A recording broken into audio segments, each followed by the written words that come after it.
Action. Here we are.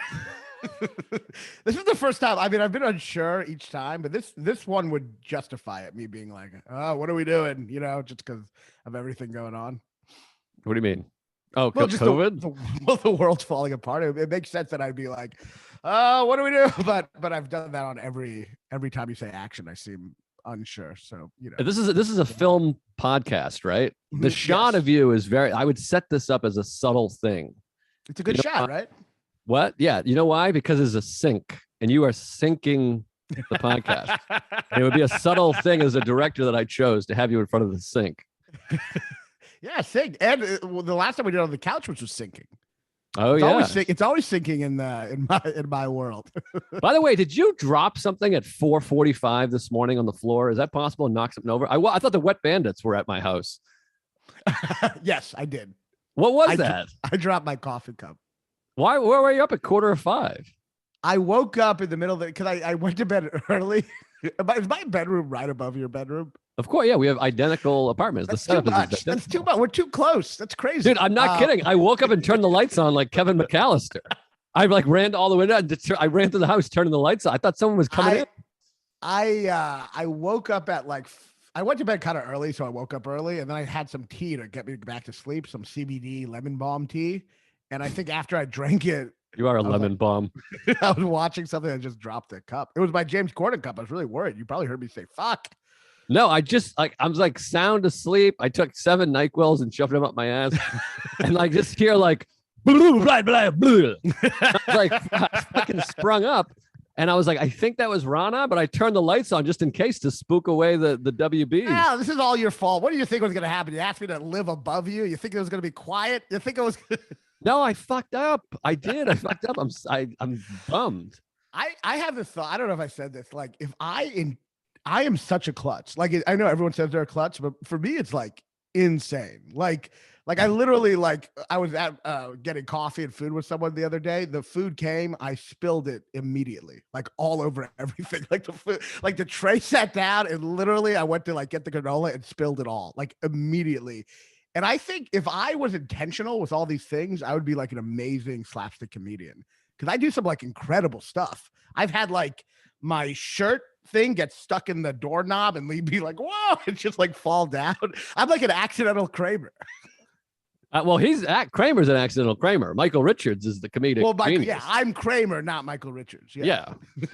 I mean, but so what do you think it is? Do you think it's like your like attention span, or you're retarded, your brain? What's going on? Yeah, all three. I think I don't think I'm a daydreamer. You know what I mean? I'm an artist. I'm up in the clouds, so I'm not confined by the petty, awareness of my surroundings. I have bigger things to philosophize about, but it makes me look retarded. Like at the cellar the other day, I dropped a cup, went under the table, immediately knocked my head on the table, coming back up.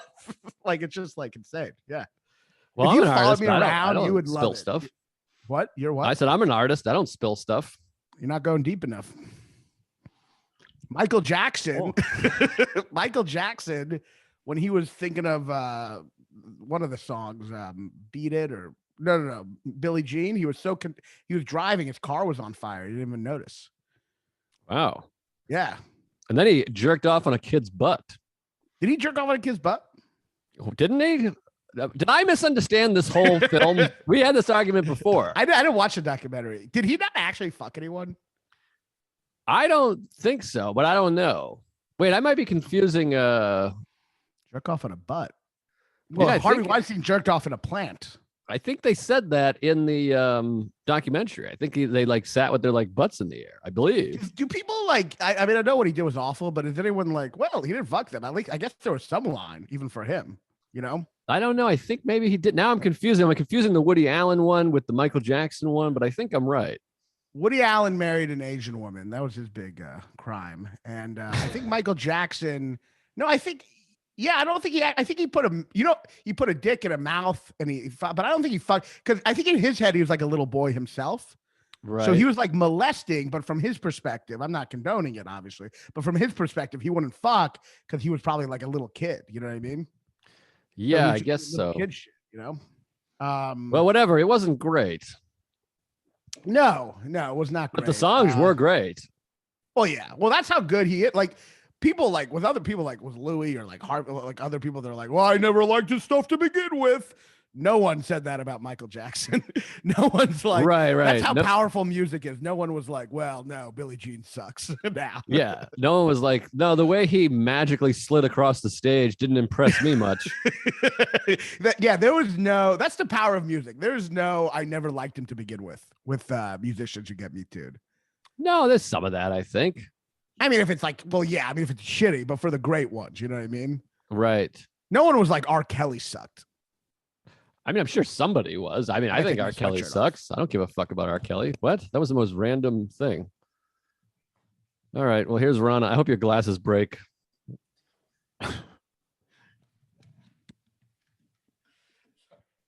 Oh, the fucking earmuffs broke. This is embarrassing. I was getting hot. Well, I can't figure out this thermostat in here. It's like, what do you mean? It's always too hot or too cold. I can't get the perfect. No, thing. That's Judaism. That's Judaism. That's not the thermostat. That's me practicing my religion still. Yeah. No, the thermostat, you just type it to a temperature. You turn it to a temperature. It's like the most classic thermostat. That was funny. I was really saying a very Jewy thing, but not in like a Jewy voice, but it could have easily been like, I can't get the thermostat on the right, but I just said it very like naturally. But yeah, I guess that's the issue. Do you know Ross Bennett's joke? Ross Bennett, one of my favorite comics ever. I don't even know who that is. You don't know Ross Bennett?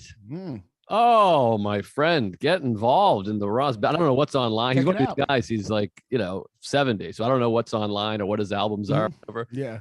But he's one of the best comics ever. Check him out. Ross Bennett. Okay. Yeah.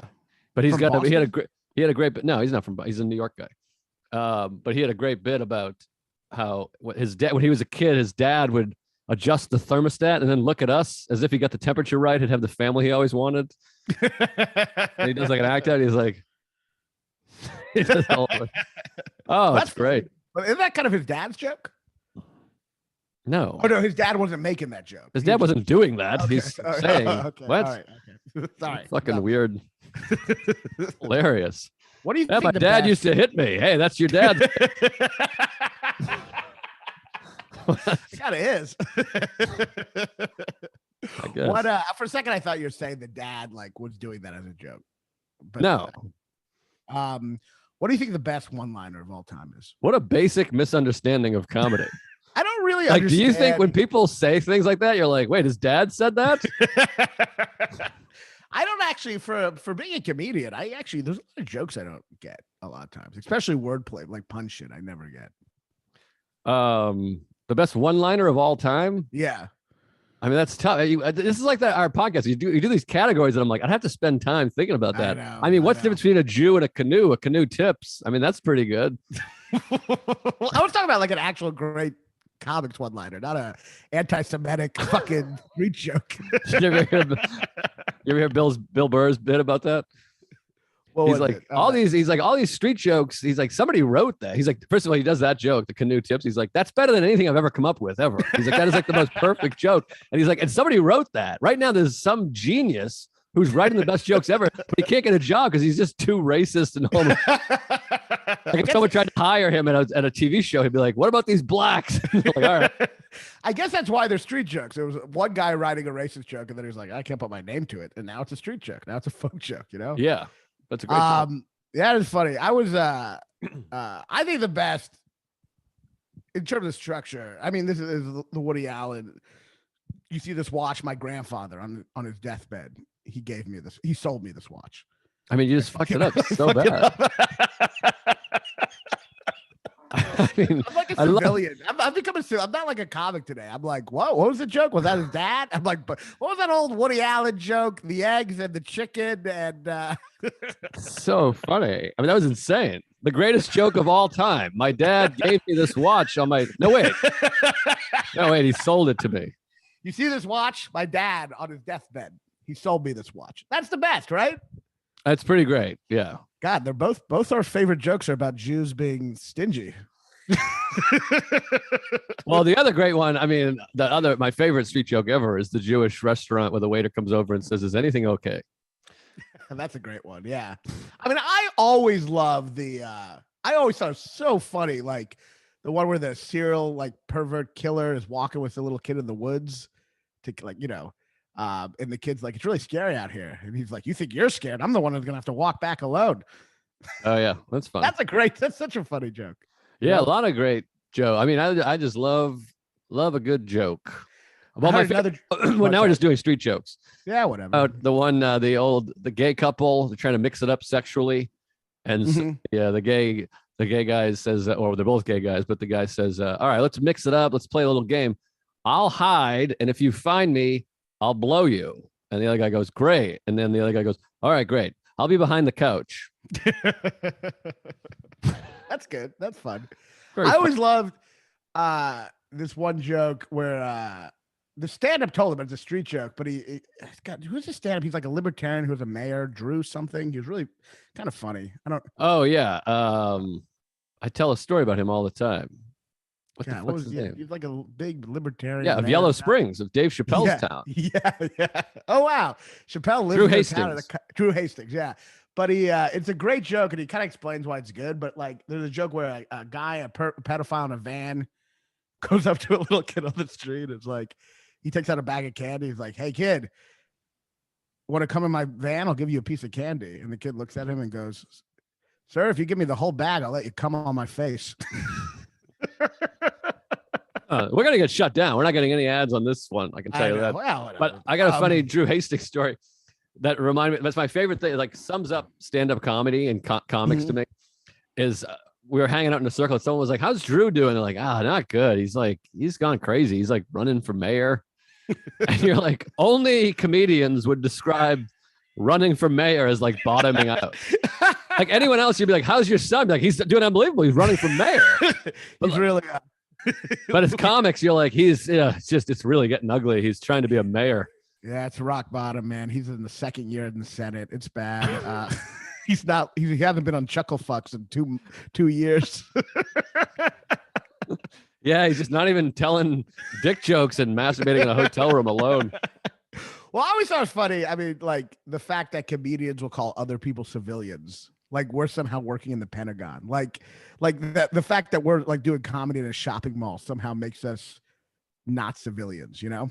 Oh, I really hate the overblowing of what we do. It's like when I talk to comics that are like, we're fucking we're comedians, man. We're in the trenches. And I'm like, no, we're at the Funny Bones.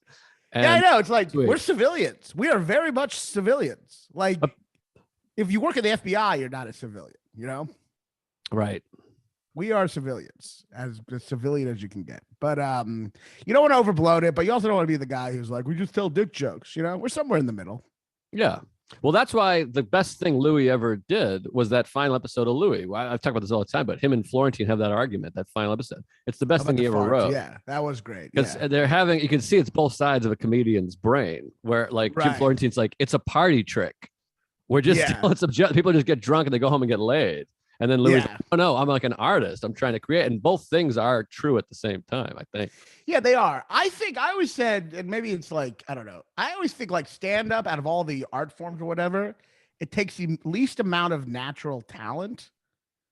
And that makes it one of the hardest jobs, but only because it takes such a lack of talent. Does that make sense? No. What? Like you don't have to learn an instrument. You don't have to be good at rhythm or singing. Like you don't really have to be naturally predisposed to anything. You know what I mean? Well, you do have to be good at rhythm. You just showed that a moment ago. You said that joke completely incorrectly. Comedy is all about timing. All right, we should. I think there's a lot of natural talent. I mean, this is a movie thing. How does a director have to be more naturally talented than a comedian? Well, he's got to have like a visual eye, right? He doesn't have to.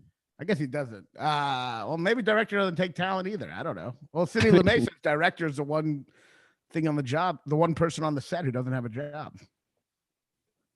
Yeah, that's goofy. But anyway, let's talk movies. Let's talk movies. Also, Louis' special came out. Give that a watch. Yeah, go check that out. louisck.com or .net or .aids. I don't know what it is.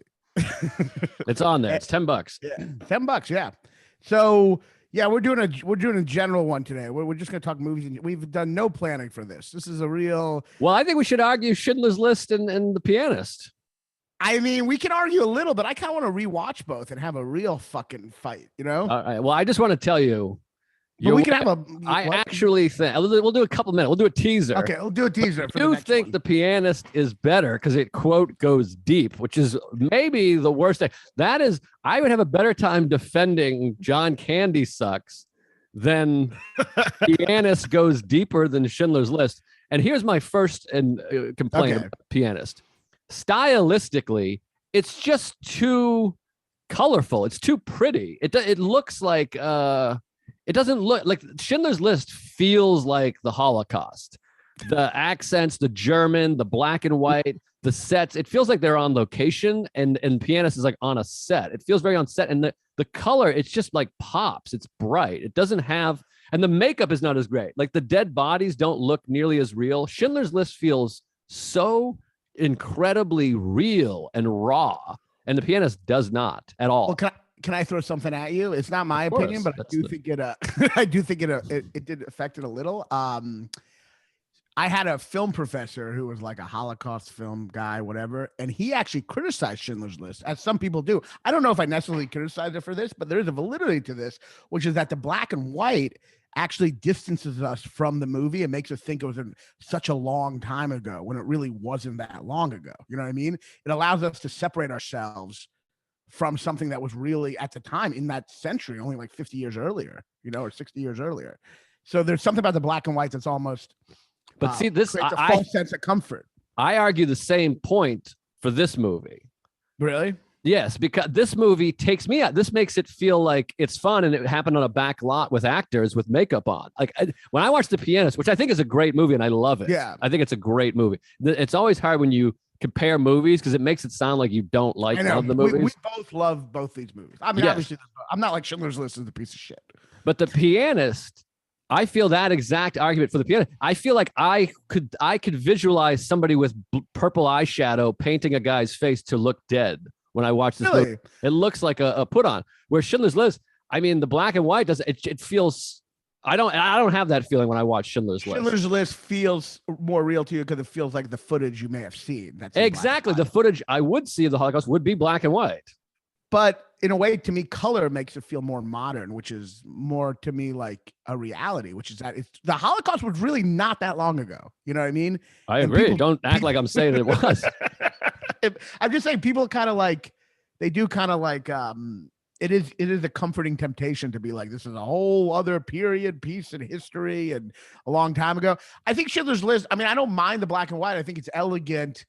I mean, I think it's a little weird when they go to color at the end. That's the other thing. Schindler's List has a dumb, stupid ending, which takes off a couple points. I don't agree. You think the ending? It's a great movie that's fun and entertaining and disturbing and upsetting, and the dialogue's great, and the Nazis are real. And then at the end, it does this is more than a movie bullshit, where it goes to color like it's fucking Wizard of Oz. The actors going to the fucking grave, really? No, to me, that's like postscript. The movie's ended, and then there's like, and here's this thing. I mean, I guess you can't say that, but it is part of the movie. The credits haven't happened yet. I guess so. I mean, I don't, to have a movie so beautiful and perfect for 3 hours and 15 minutes, and then they have a thing of like, here are the actual people. And to me, that I find that incredible. I find it moving to see the people of age where you're like, oh, wow, these are the people. They're still alive. And here they are. To me, it makes it more real. Another thing that separates it from The Pianist, which is I would have loved to have seen the end of The Pianist where it fades from him playing a concert to that guy 88 years old, 86 years old playing the piano or sitting there. That would have been. I don't like that. I don't like that shit. I find it like, it feels more like a documentary. At the end of the day, I think a movie's a movie. And I think The Pianist is a much more powerful ending. Just the idea of him going back to music at the end like that, the absurdity of it, but also the inspiration of it that, like, you know, to me, I really relate to. I mean, I know it's insulting to have this connection, but when you think of the pandemic and us quitting, having to not do stand-up, and then the world goes to shit, and then we go back to stand-up, it's like you have your art in this absurd universe, and you just go back to it, you know? There's something beautiful about that I really connect to, you know? Yeah, I agree. I mean, I agree with that. And again, I do think it's very powerful. I just think there's so much, it's so hard for me to get over stylistically. It just looks more fun. The Pianist. It's a little more like the color, and I don't disagree that maybe the black and white could take from it. I wouldn't mind if Schindler's List was in color, but a different kind of color. It's too like You think it's technical too? to look at it pops. You think it pops too much? I don't know. I guess I always thought it was like fairly real and just made it feel real. But you know, like I said, I mean, I guess we can duke it out today, but I really want to rewatch it. But like, I mean, first of all, just admit this though: The Pianist is far more disturbing. I don't admit that. I don't agree with that. I don't. don't First of all, agree with admit is a weird thing. How is it more disturbing? Like, to me, like a 4-year-old kid jumping in a pile of shit waist deep and then having his peers, 2 other children, go, "Get out of here. This is our place." I don't find anything more disturbing than that. The full nudity in Schindler's List. I mean, the women thinking they're about to get showered on, about to get gas, and then there's a shower. The gripping feeling of full nudity, seeing that kind of nudity, which you've never seen, old men naked being made around. A lot of old women pussy. I mean, that is what in The Pianist is more disturbing than elderly people being forced to run around naked. To me, I think what was more disturbing in The Pianist is, and this is a perfect example of like how different they are. Like the Schindler's List does, like, okay, in Schindler's List, there's a scene in Schindler's List and a scene in Pianist that are very similar. There's a lot of scenes that are very similar. But there's two of them that show their differences thematically in a way, which is there's a scene in Schindler's List where the one of the Jews can't make the fucking shit quick enough, and Ray Fiennes brings him outside to execute him, and the gun gets stuck. Yes. And so he doesn't execute him, and it feels like kind of almost like a miracle or something. I mean, clearly it's luck, but it feels something like, whoa, a miracle. In The Pianist, just to really perfectly capture the absurdity of the Holocaust, they have the scene where they line everyone up on the ground, they shoot them in the head, and then they get to the last guy, and the gun, like in Schindler's List, gets stuck. But then he just gets a Nazi to give him another gun, and he shoots him. And to me, those two differences show the differences between the movies. The Pianist reflects the absurdity of the Holocaust more. And I think absurdity is the correct reaction to the Holocaust. So thematically, I connect more to The Pianist. I don't know if that's the best way to judge it of whether it's a better movie, but I think The Pianist is a better reflection, a more realistic reflection of what the Holocaust ultimately meant, I think. Well, first of all, yes, that is the best way to compare 2 movies by one scene. But plenty of people die in Schindler's List. I mean, it's not like there's like a whole thing where it's just like, oh, nobody died because the guns kept jamming.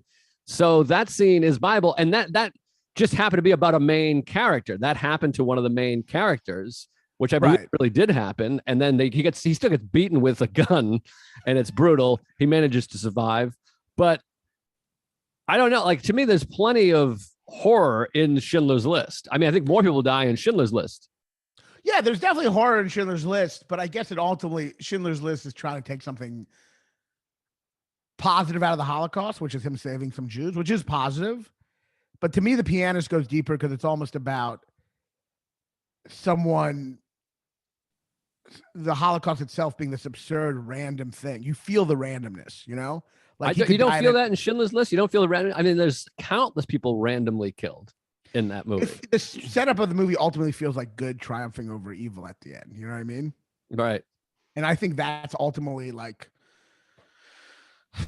I guess I think that is ultimately a positive spin that maybe is, you know, is a false comfort, where in The Pianist it's like, no, the universe is absurd, but I'm just going to keep on doing my art. You know what I mean? And that to me is I connect more to that view. Well, that is an interesting thing about The Pianist is like Adrian Brody's character doesn't really do anything heroic at any point.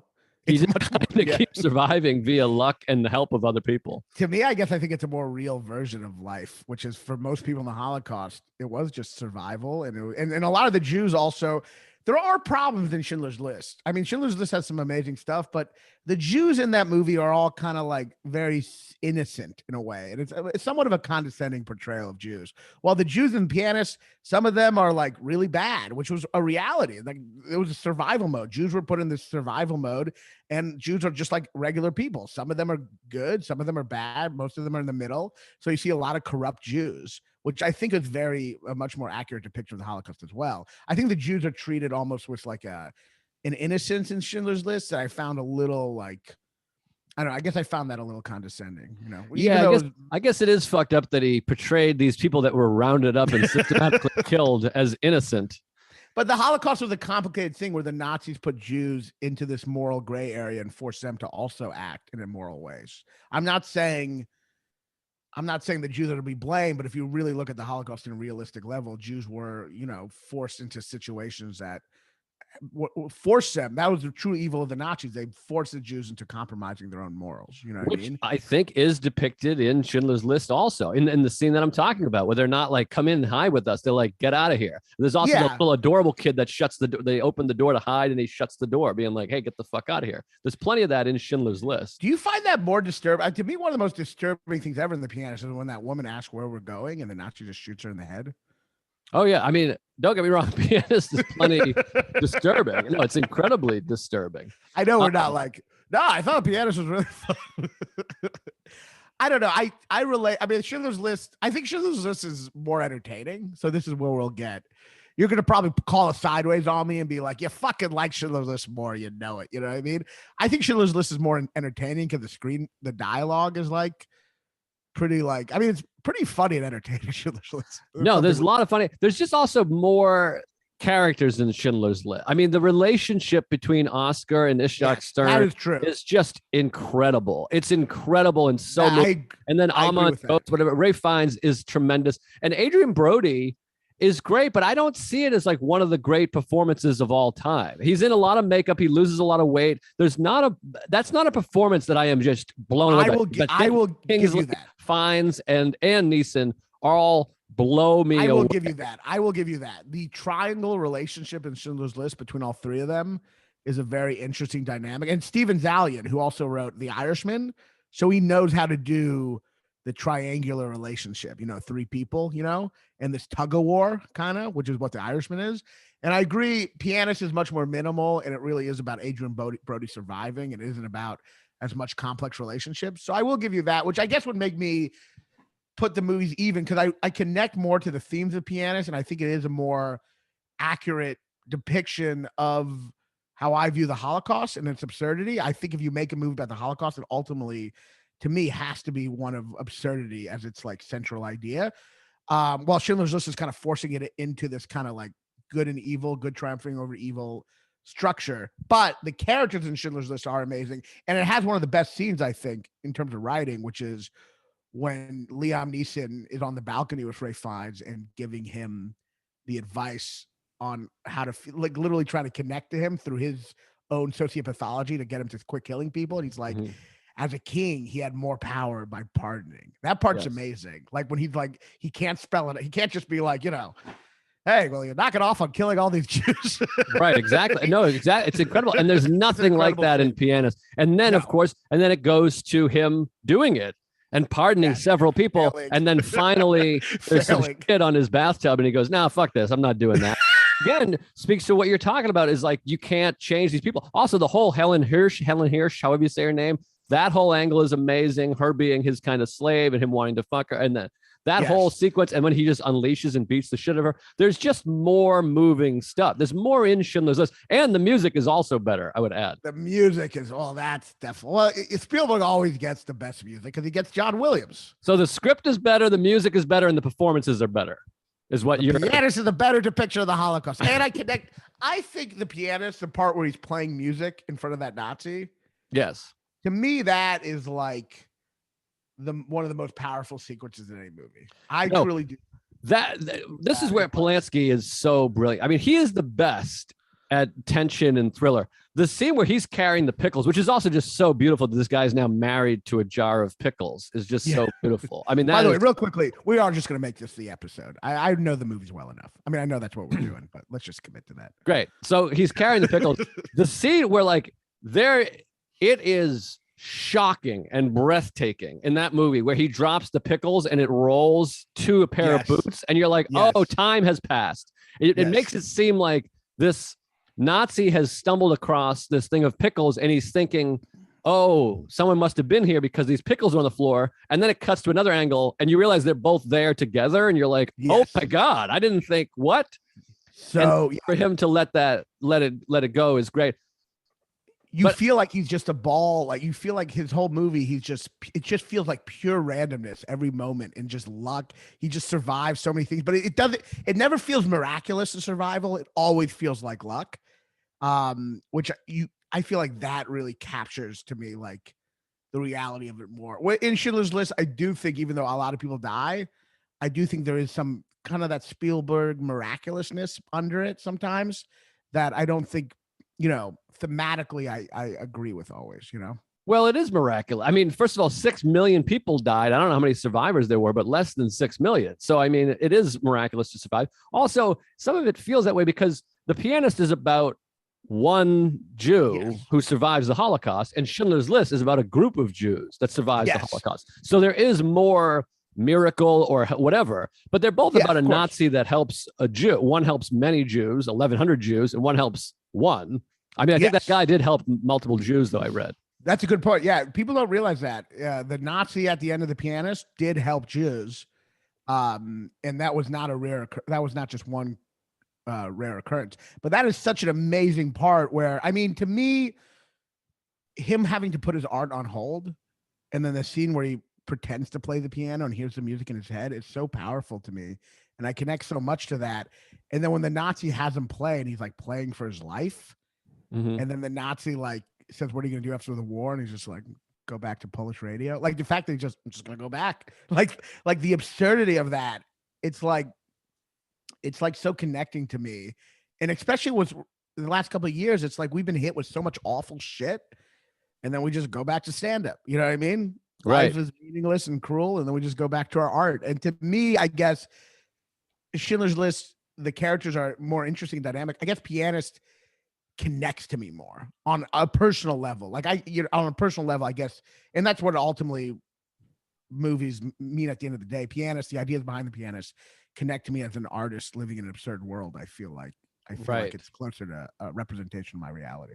Yeah, and it's fun. I mean, it's like the Goldblum speech in Jurassic Park. Like, art finds a way. I mean, we all within a couple weeks we're doing comedy via Zoom or in parking lots or whatever the fuck it is. I mean, don't you connect to the Pianist in that sense? I know it seems like such an insulting hyperbole, but I really feel like with the pandemic, it really feels like the Pianist, where you just have to like pretend you're playing music and hearing it in your head. It's like we're in like the next week we'll be in our just pretending we're saying dick jokes to ourselves or whatever. Like, I don't know. I just feel that.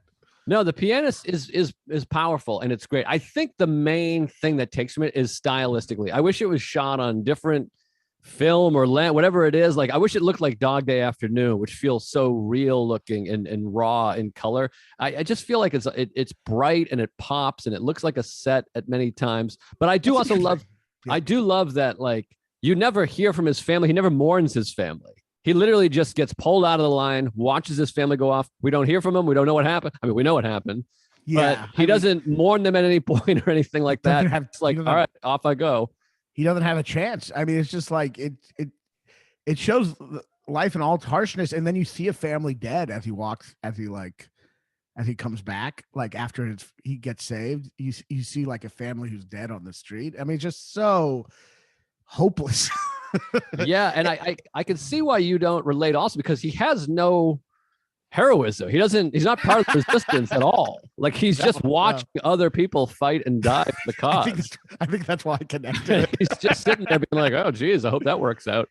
I mean, to me, once again, I don't know how you judge. It's hard because we keep on going back and forth between like what is a better movie and what is a better depiction of the Holocaust. To me, seeing someone not be heroic but just surviving and being lucky is probably the most common experience in the Holocaust. You know what I mean? But there's more of that in Schindler's List. I mean, there's more people doing that. I mean, there's not a lot of heroism from the Jews in Schindler's List other than just surviving. Well, it does ignore how they were morally compromised a lot, except for the kids in the shitter. But for the most part, it ignores that. And that was a big part of the Holocaust, Jews being forced into these morally compromised areas, which you see a lot in the gray zone, which we didn't talk about, which focuses on the Jews who guided the other Jews into the gas chambers, But I also, it's funny, you have issues with Pianist stylistically. I have some issues with Schindler's List stylistically. I'm not a fan of the making the girls dress red. I think that's like, I find that like over the top and in your face and like, Yeah, I don't don't like understand that. I find it just beautiful because Really? it's so effective to me. I think it's one of the most effective things ever because there's so many countless people, and it's like it allows you to see through his eyes this one child that's walking through all in the middle of this, and it's just a tool that allow you to focus and then call back of like, wow, that girl's dead now too. It does allow you to focus, but something about changing the color makes me see the director's hand too much, what takes me out of it. I don't know. There's something about it where it's like you're already watching so many Jews get killed. I don't need a directorial choice that tries to make you feel it even more. I don't know. I really do not like that moment. It's And I get making that you see Liam Neeson's Oscar Schindler's point of view. I mean, that's the turning point for Oscar Schindler. By the way, fun fact: Steven Spielberg is shooting and holding that horse that he's on. He's operating the camera in that scene. Wait, he's operating. Oh, he's actually shooting. He's actually operating the camera. Yeah. Yeah, and obviously the music in that movie, that scene is great. There's just something like I don't know, stylish, but I will say the relationship between him and Ray Fiennes is incredible because Ray Fiennes really likes Liam Neeson, and Liam Neeson kind of likes Ray Fiennes because they're both kind of like party animals, right? And so like there's an interesting like relationship between them in the movie that forges. You know what I mean? Yeah, and like I said, those performances are just tremendous. I will say another scene. The Pianist, I think, is more subtle at times, which I like. I think one of the shots that's amazing in The Pianist is in the beginning when they're hear the radio about the Americans declaring war, and they get really happy, and they're like, "Our troubles are soon over," and then it just have that sharp cut to the Nazis marching down the street. Remember that shot? Yeah, that shot is so subtle but so amazing. Of just them like thinking their troubles are over, and then it's just shot that lets the audience know without really like highlighting, but just let the audience know that this is not the case. I don't know. Well, I think that shot is incredible. I agree, but also the audience is in on it because it happened 70 years ago. Joke. I know. Even without the cut, the audience is watching going, no, I don't think so. Unless you're like, wait, what? I know, but there's something about that shot. Maybe I'm saying it wrong. It builds tension in a way that I think is incredible. I mean, do you connect to that shot? I feel like that shot is just so powerful of the Nazis marching right after them being really happy.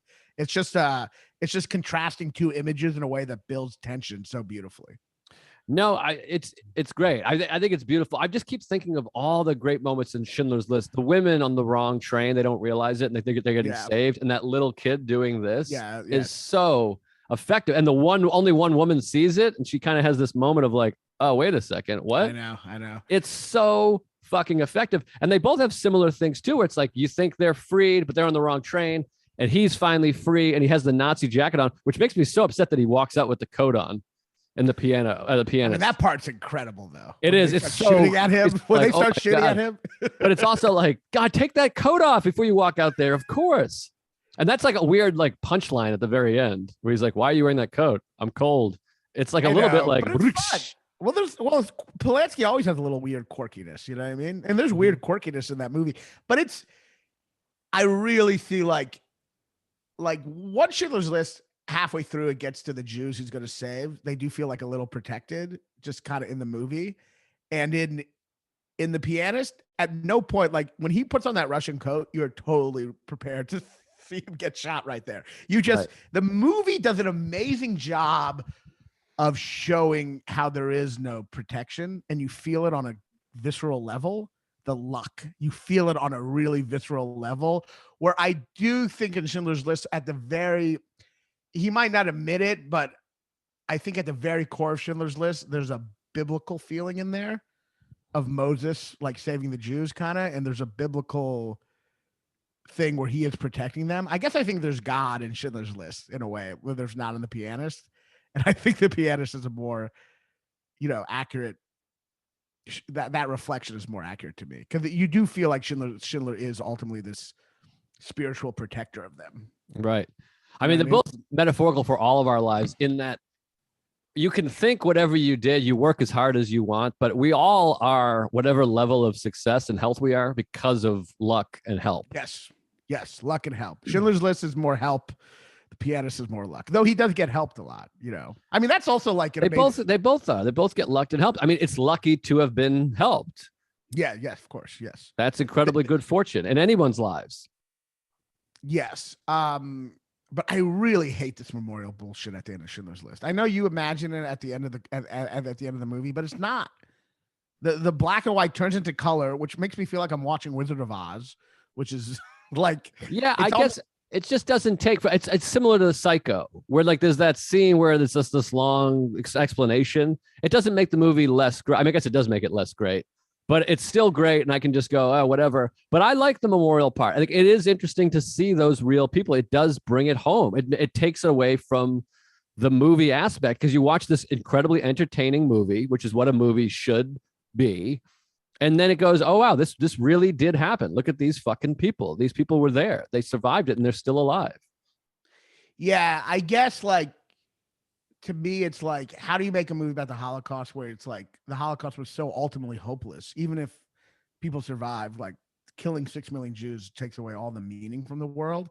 And somehow I feel like The Pianist somehow was able to capture that hopelessness while still showing something at the end that was somehow both absurd and about survival in a way that was both, that felt real, while Schindler's List did feel kind of like a Disney ending or something, which I guess I just feel like doesn't work for the Holocaust. But it's so interesting, because to me, The Pianist, if one of them is a Disney ending, it's a color. He's doing a concert like in full HD bright colors, and he's like, I'm playing the piano again. But there's also something absurd in that moment. It feels like it's just an absurdity, which is Polanski has always been great at, which is the absurd cycle, right? In Chinatown, at the end, the same thing happened that happened to him in the past, right? We're all caught in this absurd cycle, like the Sisyphus, which is Polanski's always been like that. I feel like, but like, so this, it's hopeful and absurd, which I feel like I like that contrast. While Schindler's List at the end is more of like a memorial for our savior. You know what I mean? It to me, it's almost a religious, I know it's not openly religious, but there is that good will always triumph over evil thing that I find a little, that's the thing I love so much about Schindler's List, but I think ultimately I do think it's a little sugar-coated at the end. Yeah, I don't watch Schindler's List and think sugarcoating at all. And again, it's like, this is the depiction of a Nazi saving one person. This is a Nazi saving 1,100 people. Movie. It's a different movie, but I guess I think a Holocaust movie has to somehow, on some level, represent the Holocaust, and they both ultimately are, I feel like, trying to represent it in some way. But I think, I mean, I love, it's kind of funny, but you have convinced me in this conversation. I think they're neck and neck in ways, because The Pianist really, I do connect to, like the way I connect to Sideways. I feel like I'm watching a movie about me, about life and how I view life. But Schindler's List, better at piano than you are at comedy. You don't think I'm the greatest in Poland, perhaps the whole world? But I do think Schindler's List has better characters and dialogue and music. I mean, it has like the best music of all time. I mean, I always say, I sound like a basic bitch, but the greatest instrumental song of all time is that John Williams score played by Yitzhak Perlman. Yeah, so it is funny to be like, it's better music, it's better characters, it's better script, it's better performances. You know what I'm pulling? I'm pulling the same complaint I had with The Pianist. How how Pianist got best director, best actor, best screenplay. Chicago got best picture. Yes. No, I think I know, because I think The Pianist. I'm not, but I don't think The Pianist has bad characters. I think it's Schindler's List is just it's a more dynamic movie. But yeah, I know they're neck and neck, but I connect to Pianist more. And I also think you can tell The Pianist was made by like a Holocaust survivor in a way that couldn't allow that put more of the absurdity in it. You know what I mean? Than like someone who wasn't, 2 points. I mean, one, Schindler's List just has more in-depth character. You really know those characters, where even Pianist, you don't really know. Maybe that is part of it, that he doesn't get to know them. They're just random people helping him.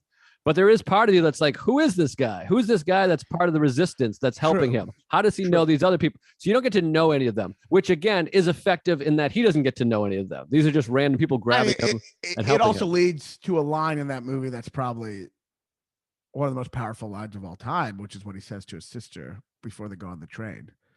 I wish I got to know you better. Yes, that is. I mean, that's one. I mean, that line is like incredible. I mean, this is a weird time to say this, but I wish I knew you better. I feel like crying right now. I mean, that line, to me, that line does more to me than Ben Kingsley just being like, the list is life all around its edges. I find that like moment a little corny. You know what I mean?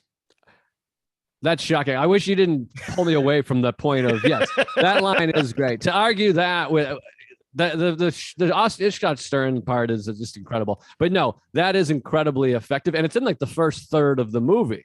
They're just walking and he turns and says, this is a weird time to say this, but I wish I had known you better. So incredible. Yeah. Yeah. No, it is tremendous. And it feels like it's an actual experience straight from the Holocaust. And that's another amazing thing about The Pianist is that you forget Polanski was there and survived, I'm sure, with no, it doesn't seem like a heroic kind of guy. He's drug and raping teenagers. So I don't imagine he did a lot of really bold stuff. And his family died, which he said, I read a thing that he said, he won't get over it until he dies, that his mother was killed in the Holocaust. I mean, it's hard. First of all, Roman Polanski is a child rapist, but he also, his whole family was killed in the Holocaust. He survived. His father threw him over a fence, and then his fucking wife, I've thought about that. Baby cut out and like slammed against a wall. I thought about this. So he was due to have a lot of sympathy for him at that point. Because his family died in the Holocaust and his wife was brutally murdered. His wife and baby. Part of you is like, can he get one rape? Just, I'm joking. I'm totally joking. But it is crazy. He had a lot of sympathy and he totally like was able to throw that all away. He's like America in like 2002. Yeah, I know. It's like, wait, what are you guys doing now? We would have loved you forever. You could have gotten like infinite amount of blowjobs, sympathy blowjobs, and then you go ahead and rape a fucking underage girl. Yeah. Well, he fucked up. Yeah. But it's crazy. But yeah, I mean, The Pianist is definitely, and I think because Spielberg was not part of there, he could create a story that has more of a good triumphing over evil. And I don't think Polanski could ever do that. But Polanski is also a more absurd director. Spielberg always kind of has a happy ending. And Polanski, like, Polanski's endings are always absurd on some level, you know? He offered it to Polanski, by the way. Polanski almost directed Schindler's List. Who offered it? Steven Spielberg. Really? He tried to get Polanski to direct Schindler's List. Yeah. Because I heard Billy Wilder really wanted to do it and Spielberg said no. Oh, interesting. And I think Kubrick had wanted to do it at some point too. Yeah, Kubrick always wanted to do a Holocaust movie. He never did, right? No. If you forget, he was born Jewish too. Man, we got two. The Jews have like, I mean, the Italians have a lot. Elia Kazan too, another Jew. Elia Kazan, yeah, but the Spielberg Kubrick double punch is pretty good. And Polanski. And Polanski, geez, and Polanski. That's three pretty. Yeah, but the Italians have Coppola and Scorsese.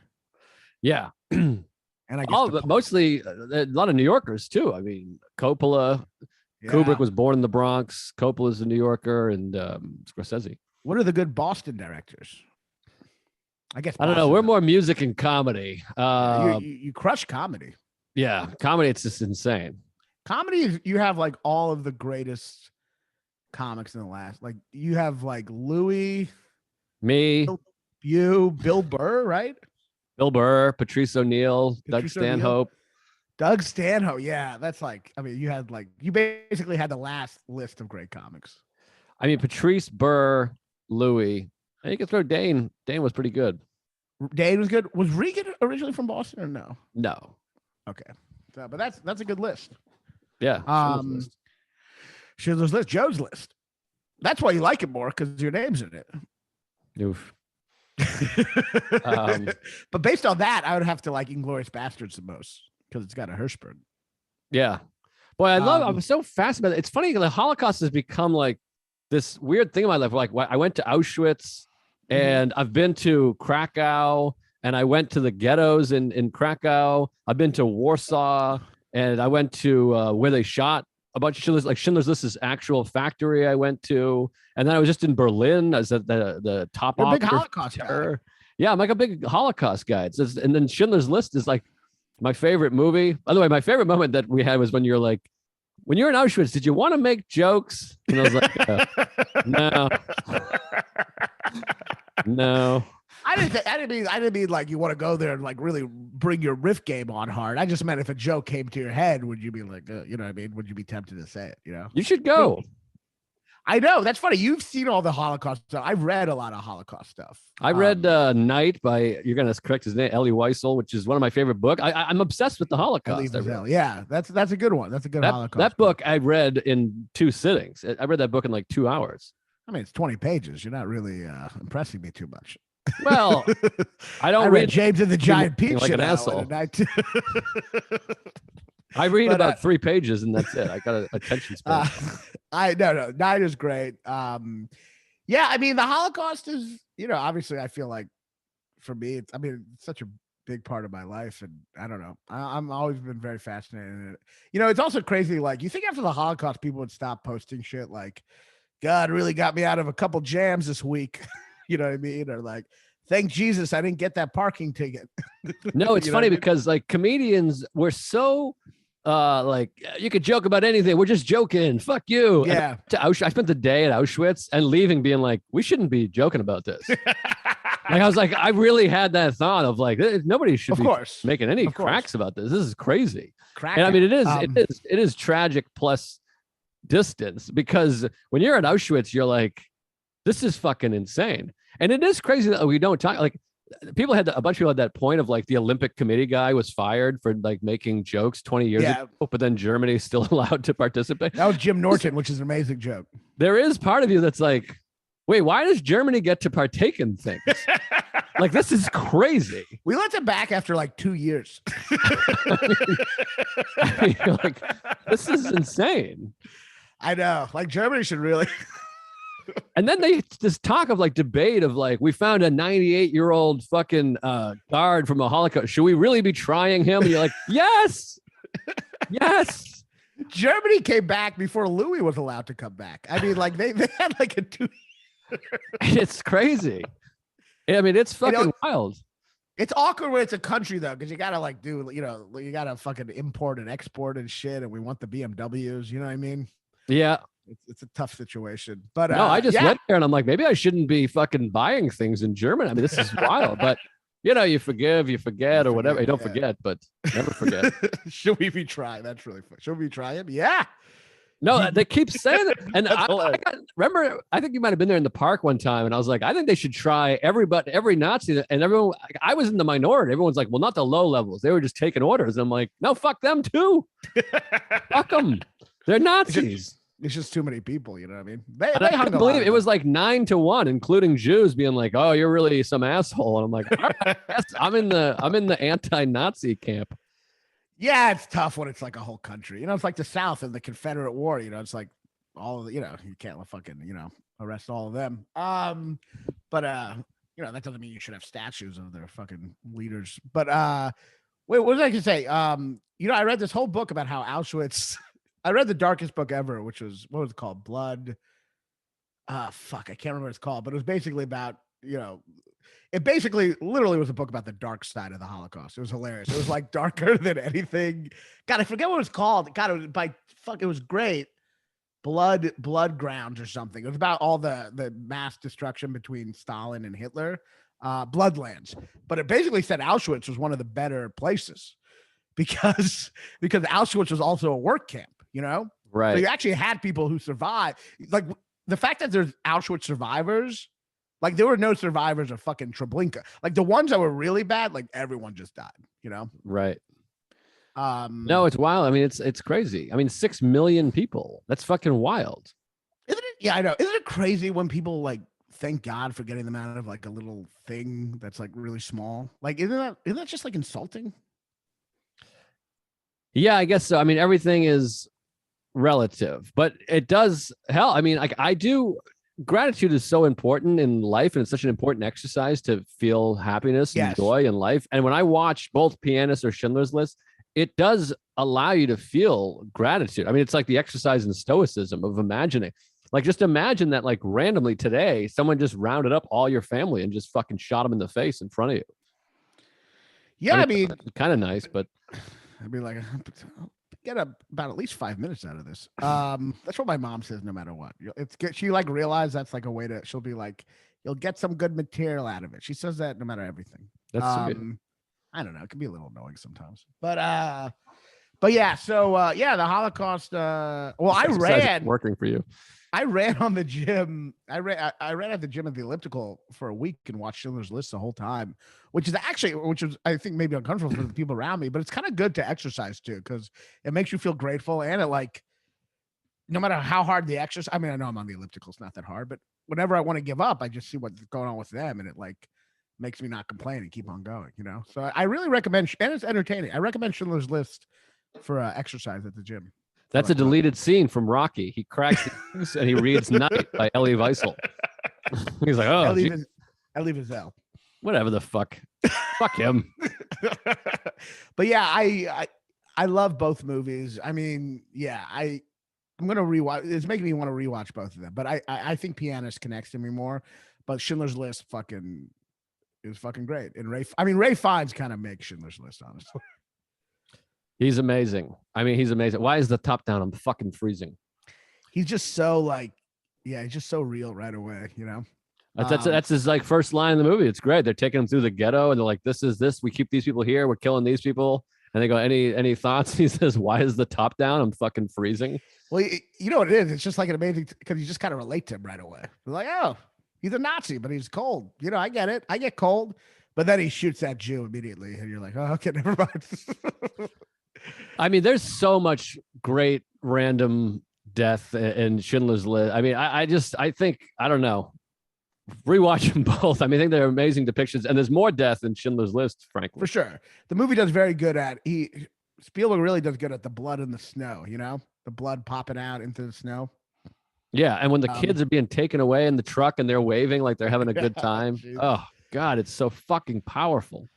Oh yeah, fucking hell yeah. No, they're both great movies, but it'll be interesting what people say about this episode. I wonder if anyone will agree with me or they'll just call me an asshole. Well, I feel like some people may agree with you, but I feel like you did admit that the music, performances, and script are better in the other. No, movie. I did not 100%.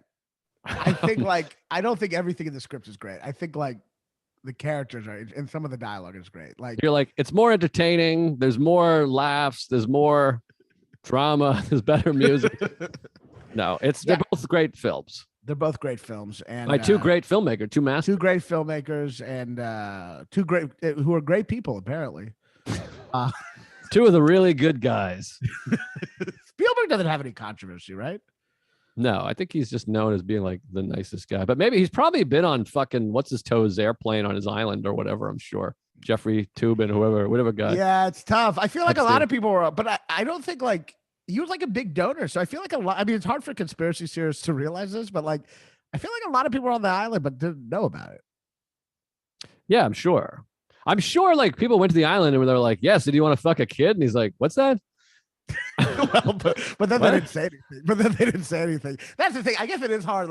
If Clinton was on the plane and everyone, it is hard to imagine Epstein at one point would it just be like also if you want to fuck a kid, and what I mean, just throw it out there at some point. But I don't know. Maybe he sniffs it out. And he didn't sniff it out with them. That documentary where they're showing the Epstein, I only watched it once, but when it's like Bill Clinton being like, "No, I've never been there. I don't know what he's talking about." And it cuts to the groundskeeper and he's like, "He was there." I know what he looks like. I'm telling you, he was there.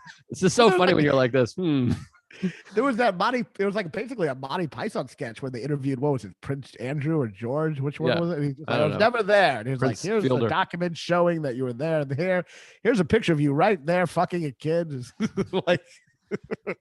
Well, that's what you do. I mean, Rick Perry has that going on right now. I saw in the news where he was like, "We got to get the votes," or whatever his text. And he's like, "Nah, I didn't send that text." And they're like, "This is your phone number." He's like, "Nah, I don't know about that." It's amazing. What's up with Jews? Jews are we're either really good people, like Bernie, or we're the head of sex rings and shit. We're kind of extreme. I mean, isn't that all people though?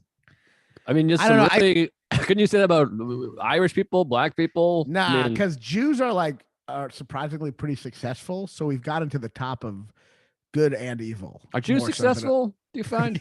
I mean, not me, but you're extremely successful. But so Jews are they just kind of get to the top of whatever they do. So unfortunately, that's pyramid schemes and sex pedophile rings, and also filmmaking and politics. Right. But we they excel. Yeah, they excel at whatever they do. And unfortunately, there's a lot of bad ones. But there's some It good does ones. suck too. to be a Jew who's just like not doing well. That's a bummer. How do you think I feel? I can't even like blame my position. You know what I mean? I can't be like, the Judaism's really kept me from succeeding at comedy. Yeah, but you're doing well. This is what I was talking about last week. That's right. I'm doing well. I'm doing well. Yeah. You're doing. Think of the percentage of comedians. Where do you think you fall on comedy? Take all the people doing comedy, pursuing comedy.